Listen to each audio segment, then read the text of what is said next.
The journey of Shriram Properties has been extremely exciting and remarkable. Started in a very small scale way back in 1998 with a very small project in Bangalore. That's where the journey started. But journey has not been, the initial part of the journey has not been great.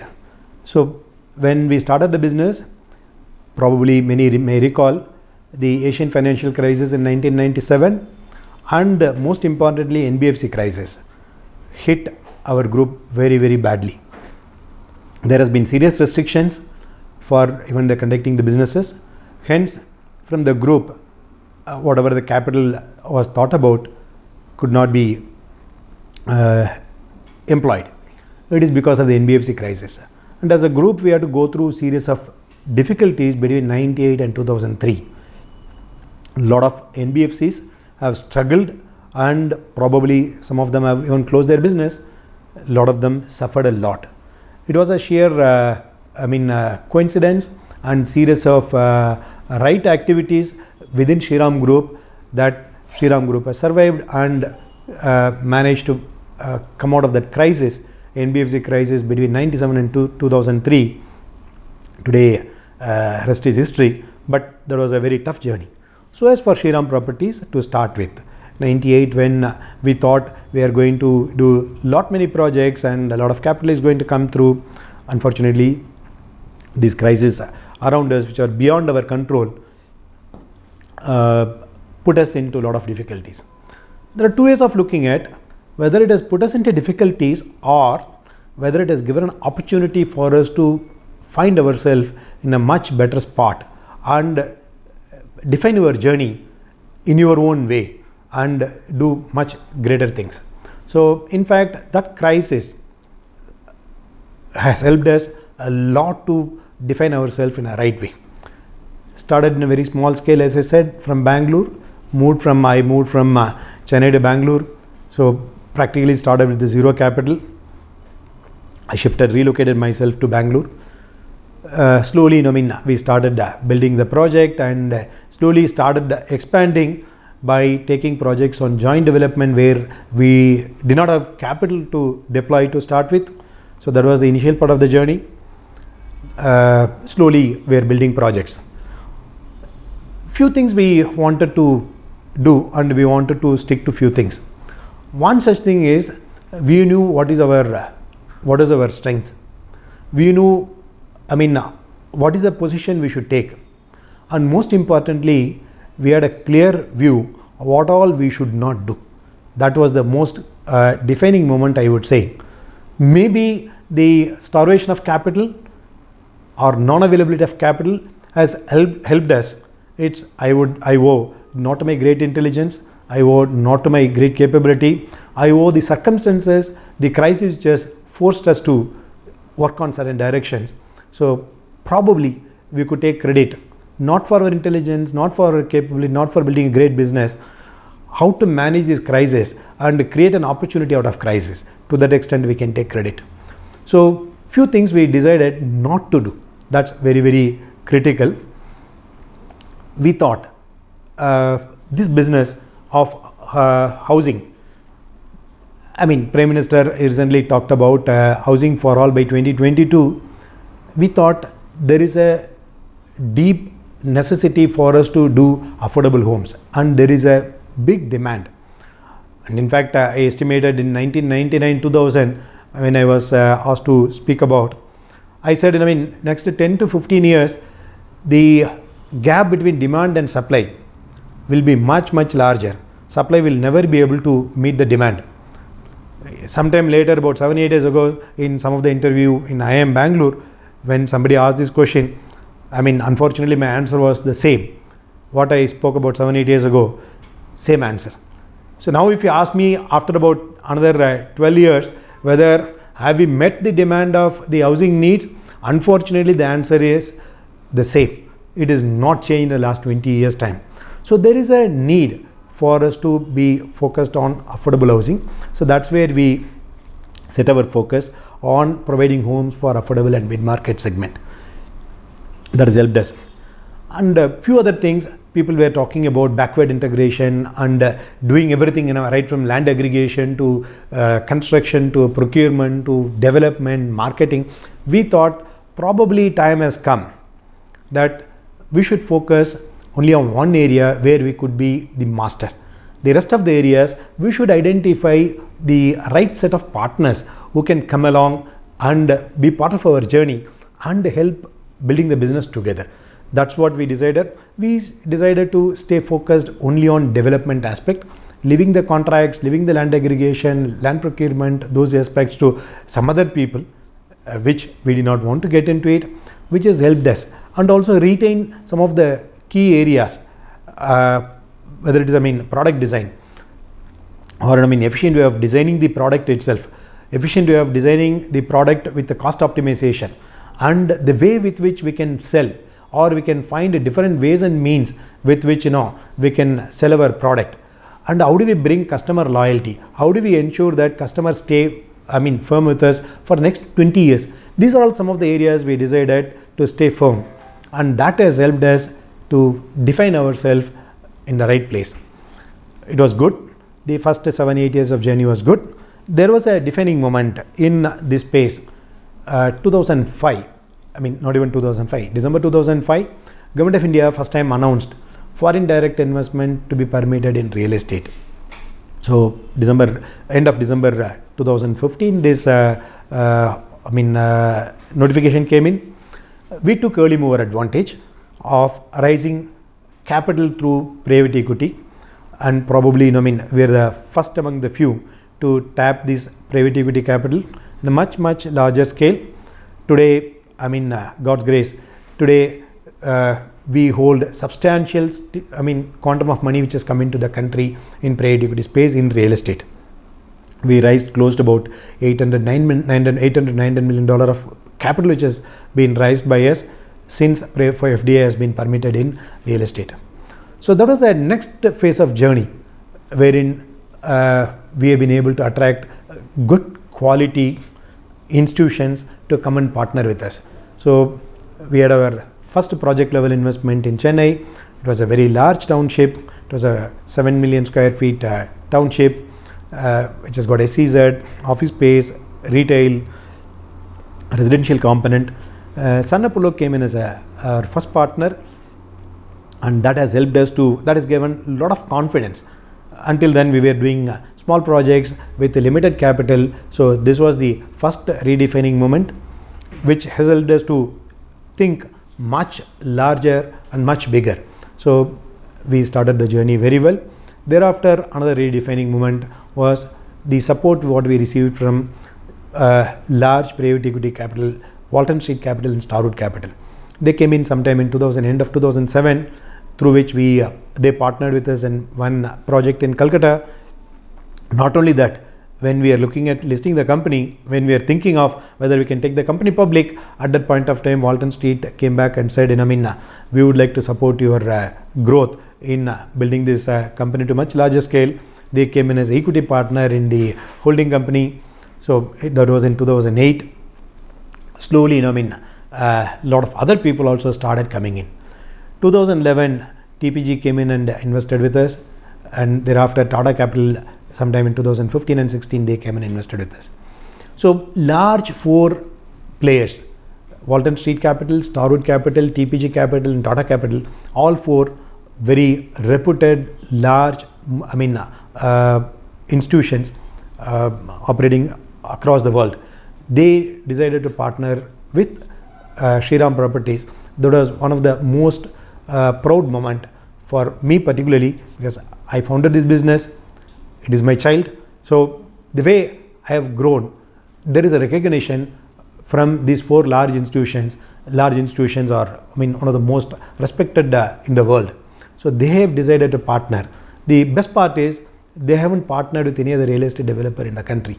They have decided to partner after me. I'm sure they must have done a lot of diligence, and they must have had the desire to partner with quite a lot of people. I'm sure there must have been good number of people who could qualify into it, but they decided only to partner with me. That was the greatest recognition for the values with which we built business, for the governance principles with which we built the business. So that is one of the proud moment. Today, things are very different looking back, and we have become one of the largest real estate developers in the country, though started with zero capital in 1998. Today, we are one of the top 10 real estate developers in the country in terms of size, though we operate primarily in southern part of India and eastern part of India, but we are in the top 10 in the country today in terms of size. And also probably, whatever the number, most respected, respected for our values, for our practices, for our governance, for our complaints. So that's a pride moment. At the end of the day, I'm very proud and have no hesitation in saying that the values of middle class mentality that is helped in building the business in a very specific way, not to cut corners, not to do any shortcuts in conducting the business, not to cut on your values and principles. So few things we decided right from the day one, which I owe to my parents, I owe to the hometown I grew from, very small village, very small town, lot of values. Even today, there is a general thinking that people from small town carry a lot of hardcore values which they just do not compromise. So that probably has helped me in bringing those values into the business. Of course, I owe a lot to my chairman, Mr. Tyagarajan. I consider him as my mentor, as my father in business. I'm from a teacher's family. All my family members, majority of them, more than 90% of them are teachers. It is a very large family, joint family. You can find everyone was a teacher. So probably I should have ended up as a teacher. There was a preferred option when I was in the college. I was thinking in my desire, my dream to become a teacher, or at the most probably become a professor in a large college. There was the ambition with which every person in the teacher's family from a small town grew. But I owe to two people for this entrepreneurial journey. One was Mr. R.V. Subramanian. He was a police officer from Tamil Nadu. He was a very dear friend to my father. He is the one first gave me the confidence that I can do business. So he gave me the first courage to get into the business. Then Mr. Tyagarajan, I owe him everything in defining how the business can be conducted, how you can scale up the business without compromising any of your core principles, any of your values. The most important one, even when you achieve the highest level of growth, can you be the same person who you were about 20 years ago, who you were about 30 years ago? Can you be the same? Can you have the same humbleness? Can you be the same person in terms of your lifestyle, even after building $1 billion business? So that I owe to Mr. Tyagarajan. I consider him as a lot of values and principles. Today, as I said, Shriram Properties is in the top 10 today in the country. The journey is going to be much, much bigger.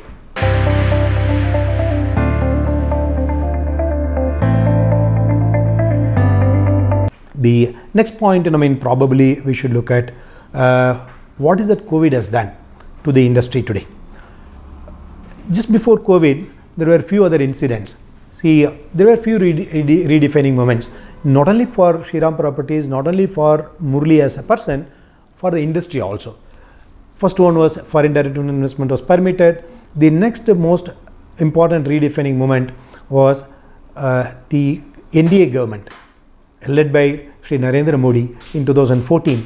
They brought in certain way of conducting the business itself, just not real estate. Every business should be conducted in a particular way. So they have brought in few principles, or they have brought in some kind of a method with which it has to be done, or some kind of recognition. So that was another redefining moment for the industries per se. For the real estate, the most critical one is demonetization, which was much needed one. So that was one. The second one, the GST. It's just not for real estate, for the whole industry, how they need to conduct. GST was the second one. Third one, in the same line, is the Real Estate Regulatory Authority. So these three were the next most critical redefining moment for real estate industry. What is that these things have done? These three things have led to big consolidation in the market. I don't know whether consolidation is right or wrong, but this has led to consolidation of the entire industry. Not only that, this has divided clearly between the men and boys, which is most critical. Between the people who mean business, between the people who deliver projects, and unscrupulous developers. So there were several incidents before that, small incidents here and there, to clearly define the unscrupulous developers and the people who commit to deliver. But these three have put an end to people who live for long term and who value their commitment. So that was the big redefining moment. So industry got into a different shape, got into big consolidation. In fact, I recall one of the convention I was asked to do keynote, where I had to address close to about 800 developers across the country. That was about 4 years ago or 5 years ago, I don't recall. Must be about 4 years ago or 5 years ago. So at that time, just then Prime Minister talked about how business should be conducted in this country, and he was very firm. So I took some message from that. When I saw this, generally I go,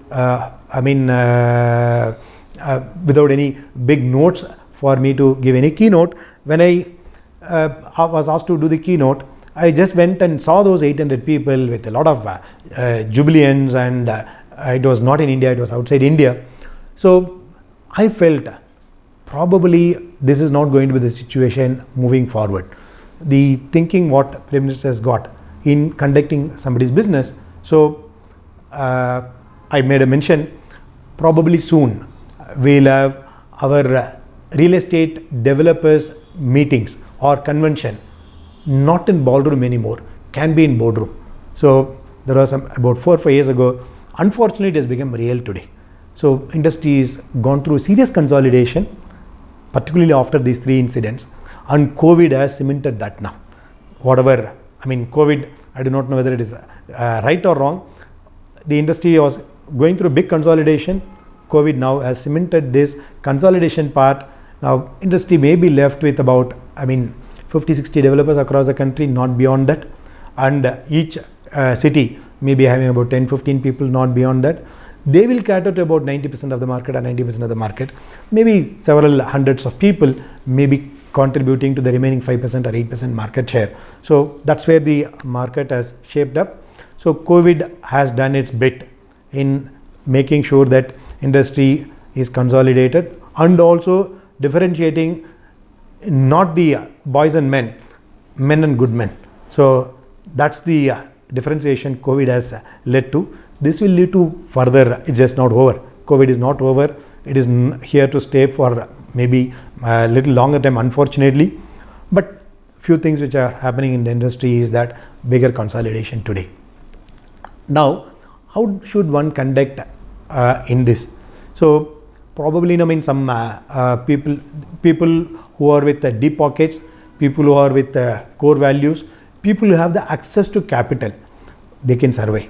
The others will have difficulties in surviving, just not because of these three aspects. COVID also has put a lot of pressure on the market and pressure on the industry. Our government has been doing whatever the best they can do. People always, a lot of people come and talk to me. Why don't you approach and impress upon the government to do little more? Yes, there is a good possibility they can do a little more, but whatever they could do at this point of time, they have been doing it. Few things one has to do it. One is they should, everyone should look at how to keep raising new capital. That's very, very important.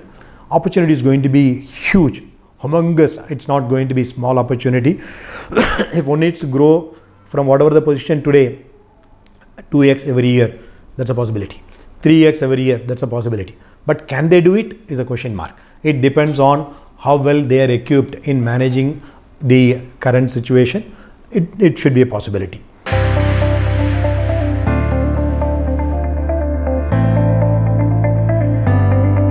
Few things one has to look at. One is the values with which they can do, capital raising capability, and how the technology can be brought in while conducting the business is another most critical one. Unfortunately, real estate or even the housing industry today, in the last 50-60 years, we have not got any great technology as a game changer today. From clay bricks to cement blocks, from cement blocks to concrete walls, it has taken about 60-70 years for us to reach this stage. Still we are not there. So we need to go beyond. And Prime Minister mission of housing for all by 2022, that was the mission he set about 4 years ago or so. I don't think housing for all by 2022 will be met. It will take at least another 5-6 years minimum, provided the government machinery roll up their sleeves and put their weight behind how this can be done. Then maybe another 7-8 years it is possible. Otherwise the gap is widening day by day due to several things. There has been a lot of inefficiency in the system, starvation of capital in the system. There is no big capital available. More than everything else, the red tapeism, even today in a big scale, though the government of India has been making a lot of attempts in simplifying the procedure, but it is not happening the pace with which they are dreaming. It is not the pace with which they are desiring today. There has been a lot of resistance across various bodies, various agencies. Unless everyone decide housing for all is not the thinking of our Prime Minister. Housing for is the need of every Indian. Housing for all or shelter above every individual is the birthright. Everyone deserves that. These 138 crore people should feel that. Then there will be a solution. Then they will ease out quite a lot of things. So few things apart from this, government regulation, that is one thing which is needed. Capital is second one. There has to be technology. See, we accept the technology on the e-commerce side now. We accept the technology on communication today. But when it comes to some of the hard assets, we still do not accept the technology easily. So unless we start accepting the technology, it will be difficult. And it is our responsibility to provide shelter to everyone in this country. It's everyone's responsibility. It's just not Prime Minister's responsibility. So everyone should also, its time has come. One man has been struggling a lot. Its time has come for every Indian, fellow Indian, to extend his shoulder to take some responsibility to uplift this country. Maybe next 10-15 years is the time we should give ourselves to uplift the entire nation today. It is not one man's effort, it is not few people's effort, everyone has to do it. So technology is one area we need to start focusing on, how to get this right.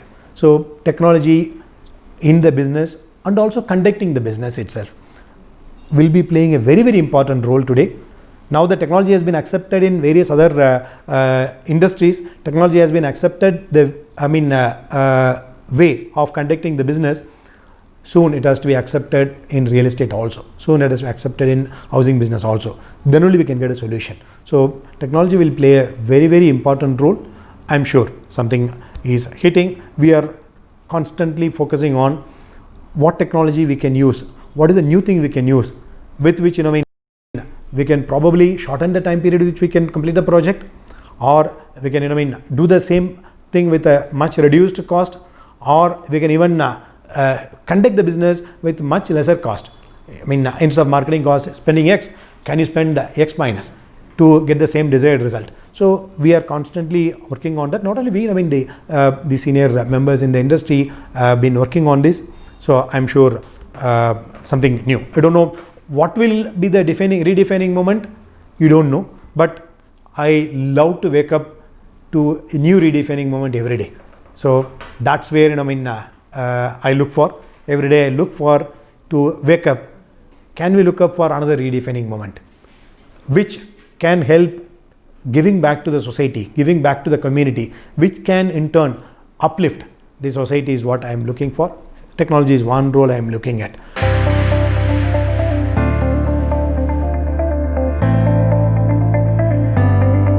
So there can be, other things like procurement. is another one. See, we keep always talking about China, what is that China has done, China has scaled up and all that. We can also do it.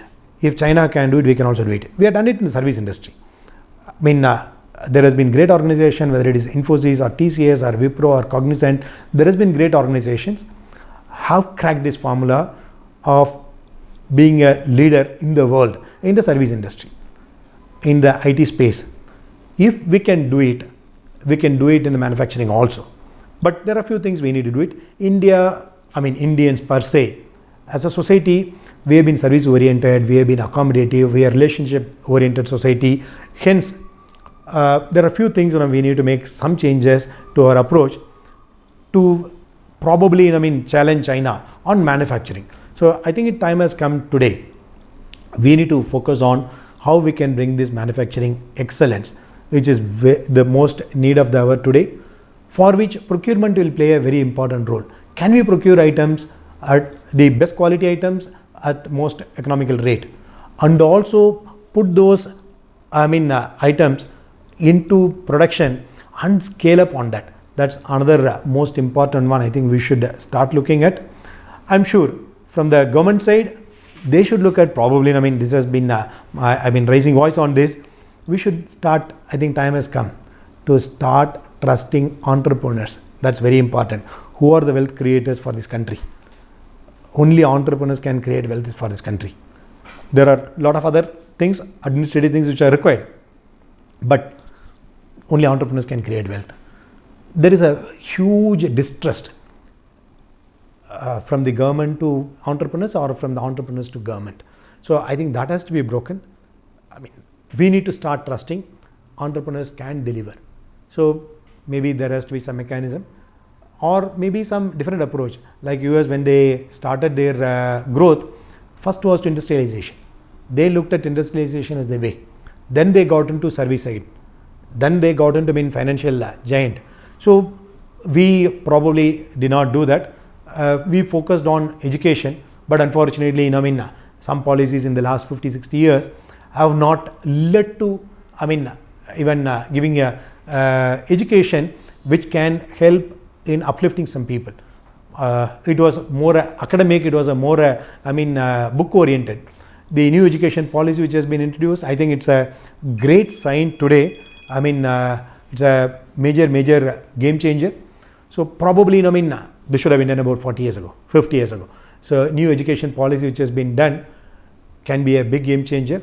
Like this, there needs to be a new approach on how to bring industrialization in a big way. That's very important. Without that, we'll not be able to match up. Otherwise, we'll end up being exporting. We did, during COVID, some people asked me, how did you manage COVID? How did you handle COVID? How did you manage your time? Except those 22-23 days time lockdown, the rest of the time I was in the office. I've been in the office throughout, though I don't push people because a lot of fear was there. Today, we are close to about 80-90% of the workforce today, but at that point of time, we did not want to force. So we wanted to maintain distance and all that. So during this period, probably I did dipstick on what is happening on the overall global economy and how we can get things right, few things right as a nation. China, at the time, people are talking about there has been a lot of negativity on China, and people also believed that the entire manufacturing units from China, whether it's Europeans or Koreans or Japanese or Americans, will shift to India. That was an expectation between April, May, June, and a lot of hope was there. In fact, I was closely interacting with some people in the government side also on what was happening. One thing what I found, we were importing as a nation close to about $80 billion, $78 to $80 billion per year last 3 years. 2017, 18, 19, our import has been close to about $80 billion. If you convert that, close to about 560 to 6 lakh crore of value of goods we have imported from China. Then I got deeper into it. Top 10 items contribute close to 67% of the import. Then I was looking at, can we produce these top 10 items in India, which means you cut down your import to the extent of 67% of $80 billion, which is roughly about another $50 billion, which is nothing but about another 4 lakh crore, adding to our economy straight, one single shot. If we can make sure that, if we can impress upon the entrepreneurs here, if we can impress upon the industrialists here, if we can impress upon the government here, to make sure that we produce those items in India, we add straight 4 lakh crore to the economy, straight. It doesn't stop there. If you are able to crack this, US out of their overall import, close to about 22% imports coming from China. 12% of Europe, import is coming from China. If we are able to crack our need in India today, it's just not we develop the excellence of doing it for ourselves, we can also look at exporting to US and Europe. If we take 5% of the business, you create another 20 lakh crore of business, which is possible to be achieved in 2 years' time. Just 2 years' time. See, COVID has done a biggest favor to us in looking inward. What all can be done by us. So while we can keep blaming COVID, yes, COVID should not have happened. It's the most disaster one which has happened. Whoever has done it, it's just not acceptable. This has put the whole world into some kind of a negative roadmap. Now let us look at what is possible today. Let's look at now how we can create 20 lakh crore business out of India. It is possible. If we think next 2 years' time we will be able to make it. Just 2 years. We don't need a big deal out of it. Only thing we need to start telling us. We can keep on shouting, I don't want to import from China, boycott Chinese product, boycott ABCD and all that. We can keep talking about it. Let's show it in ground. We can show this in ground. It is possible. Identify these top 10 items or 15 items. Let's resolve. That will be manufactured in India. The first resolution. Then the second resolution, how do we make sure that this happens? That's very important. This cannot be done. We cannot go and sit in the temple and pray God that this should happen. No, it is not possible. He has given us enough intelligence. We should thank God that of having given intelligence. But we should get back how it can be done. Industries and the government should join hands, should trust each other, create the right ecosystem. That's very important. For example, one such example, textile. This has been my greatest disappointment. Coimbatore, Tirupur, Erode, Namakkal, Karur, Salem was considered to be Manchester of India. The biggest textile production was happening there. In Gujarat, Surat, there are a few places in Gujarat. So today, where are we today? We were the industrial hub. Today it's Bangladesh and Vietnam and Cambodia. Shameful. How can we allow this to happen? Why this has happened? We should also look at. Is it the greed of an industrialist? Or is it the regulation of government, or disturbance or red tapeism from the government? Maybe a combination of all. But we need to find a solution. We cannot be cribbing about it, what has happened. We can rebuild this textile build. Likewise, US has created, Detroit as automobile hub and Silicon Valley for, California for technology and Texas for oil and other related one. So Boston as education hub, New York as a financial hub. Probably, we need to bring in the concentrated excellence. Then only we'll be able to scale up. Today, what we have today is a distorted. That's the excellence. Everyone is intelligent today. We have got lots of excellence, around 38 crore people, out of which at least about 2 crore people can lead, can provide leadership, can give, a lot of ideas. All that is fine. But where are we bringing this concentrated excellence? Again, we all believe that, you pray for yourself, and collective prayers bring a lot of vibration. Collective prayers, bring a lot of enthusiasm. Collective prayers do a lot of great things. This is what we believe. Whereas some countries have practiced that. What values we have been teaching? This nation, this soil has preached the values for last thousands and thousands and thousands of years. 50,000 years, 20,000, 100,000 years, we don't know. We don't know even, there is no, you cannot define where our Vedas came from. which has a history of more than 100,000 years, more than 10,000 years, more than 2,000 years, more than 5,000 years, whereas some countries have adopted. We need to bring in this collective force. Distorted force we should avoid, for which the trust is the first one. We need to bring in this trust between the industries and government, between industry, government and the public. That's most important one. The second one, remove this red tapeism today. We have been talking about it. How do you remove the red tapeism? Just remove the tapes. Then you need not worry about whether it is red or green or anything. So first, we need to do that immediately. Then bring in this concentrated one. For example, why I am all favorable, I'm favoring this concentrated one. There is a survey which is done some time back, probably South India. If you take, you call for a plumber to your house, invariably you will find out of 3 times, one plumber will be from Orissa, maybe 2 fellows from Orissa. The plumbing, there is a small town in Orissa, the entire town is full of plumbers. It is there in their DNA. We are not exploiting that. We are not exploiting their potential. You go to Kerala, service is there with them. We can keep cribbing about, their attitude and all. There's a lot of jokes going on, but they have been excellent in services. Likewise, every area there has been some excellence. But how do we bring in those excellence and scale up? That's very, very important. So, for example, textile. Since I talked about it, textile, let's bring excellence in textile and let's create that as a textile giants in that place. Make that as a textile, industrial city in the entire country. We should be producing textile for the world from that place. Likewise, let's say automobile manufacturing, maybe UP. I am just giving some example. So we need to look at excellence. Then what will happen? The collective effort, collective excellence can help us to take it to a much bigger scale. I think COVID is a bigger opportunity, which has taught us a big lesson today. One thing we need to probably also appreciate, when the lockdown was announced, Prime Minister announced that was the need of the hour. 21 days or 24 days time, the lockdown was announced.